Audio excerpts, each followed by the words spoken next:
Imagine a company founded in 1879 that ran more than 8,000 stores around the world and built the tallest building in the world, all while selling everything from 5-cent nickels to lunch at its famous counters. But by the end of 1997, Woolworths was closing 400 stores in one sweeping move that ended a 117-year era. A company that once dominated the high streets and malls of America simply vanished, rebranded, and faded into history. So what happened? How does a retail empire that massive disappear in a matter of decades? In this video, I want to walk you through the rise and fall of Woolworths. I'll cover how they went from being the most relevant and innovative retailer in the world to an outdated brand that customers abandoned. And I'll be breaking down 7 major reasons for their downfall, reasons that will change how you do business, especially if you've been struggling to innovate in the current world. But before we get to the fall, let's rewind to the beginning.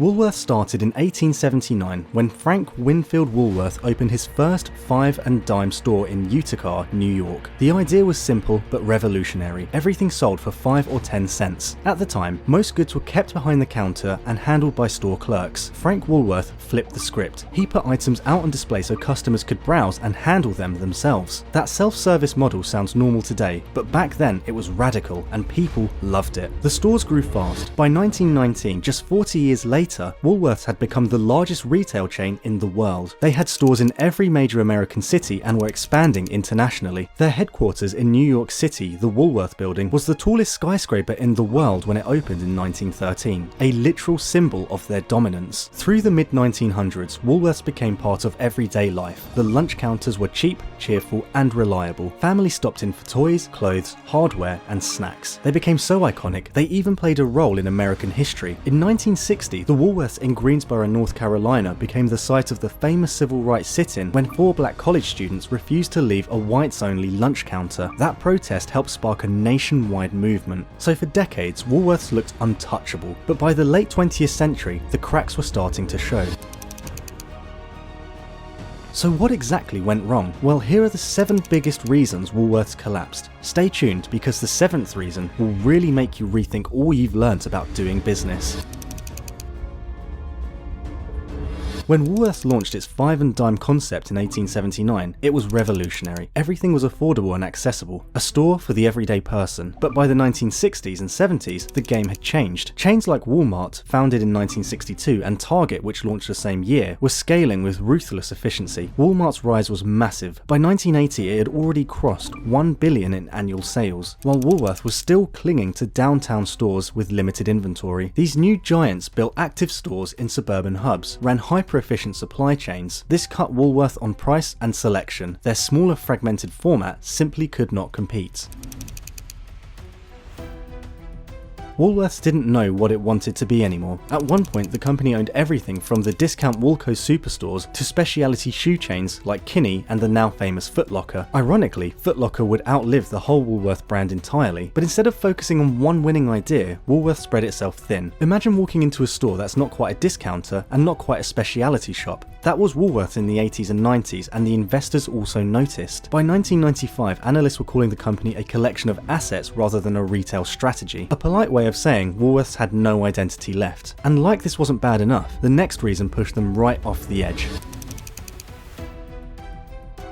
Shopping in America was migrating out of downtown and into the suburbs, where malls and big box plazas became new templates of consumption. Woolworths was slow to move. While competitors grabbed prime mall anchor spaces, Woolworth held on to aging downtown stores and added cramped mall outlets that couldn't deliver the wow factor. By the mid-1980s, over 70% of retail growth was happening in suburban malls, but Woolworth's footprint was heavily set on older locations. Shoppers noticed. When your competitor's store has bright aisles, wide spaces, and modern displays, and yours looks like it's still in the 1950s, it's only a matter of time before the traffic dries up. Retail isn't just about what you sell, but how it feels to shop there. And by the late 1980s, Woolworths just felt tired. Carpets worn thin, shelves cluttered, lighting dim, and the aisles were ordinary. A 1994 New York Times report quoted a retail analyst saying Woolworths had become a store you went to only if you happened to walk by, and not a store you planned to visit. Now that's brutal. At the same time, mall-based specialty retailers like Gap, The Limited, and specialty shoe stores were thriving because they offered fresh design, curated selection, selection and a sense of trendiness. Woolworth couldn't keep up, and the shopping experience gap kept widening. And just like that, the crash started to happen. Even their divisions could not keep up.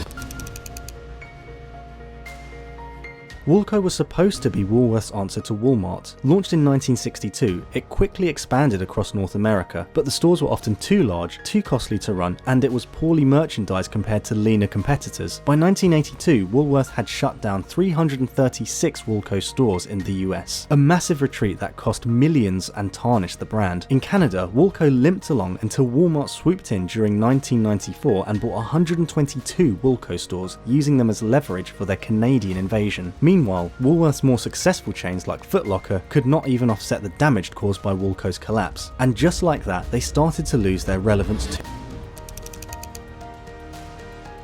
Woolworth wasn't just a store. In the early 20th century, it was part of American culture. Its lunch counters were iconic, even historically significant during the civil rights movement sit-ins of 1960. But by the 1980s, younger shoppers didn't want nostalgia, they wanted novelty. Fast food chains like McDonald's, Burger King, and later Starbucks were replacing Woolworth counters as places to gather. Fashion-forward retailers in malls captured youth spending. By the 1990s, Generation X associated Woolworth with their grandparents, not with their own identity. And once a brand becomes irrelevant to the youth, its future is written already. And now to the final nail that ended Woolworth's legacy.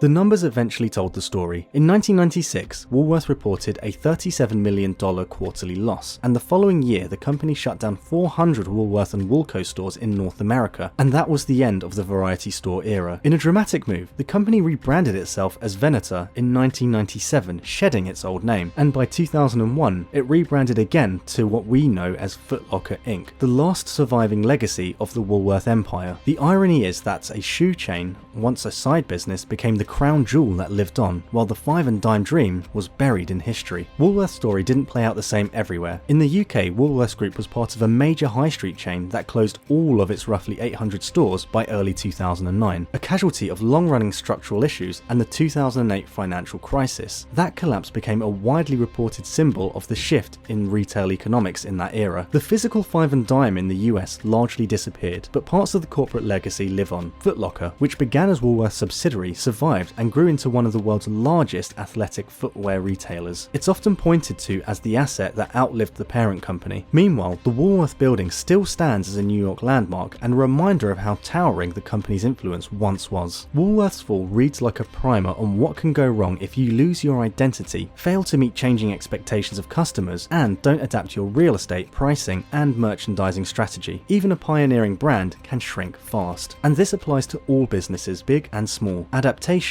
is the key. So the anchor lesson? Innovation can't be a one-time act. It must be continuous. Companies that rest on procedures that once worked risk being taken over by leaner, faster competitors. So I'll leave you with this. Do you think Woolworths could have survived if it had modernized earlier, or was the five and dime model simply unsavable in the face of big box efficiency and later online retail? Could a Woolworths-style store ever make a successful comeback today, if reimagined for the 2020s? Drop your thoughts below. I want to hear your take. Thanks for watching.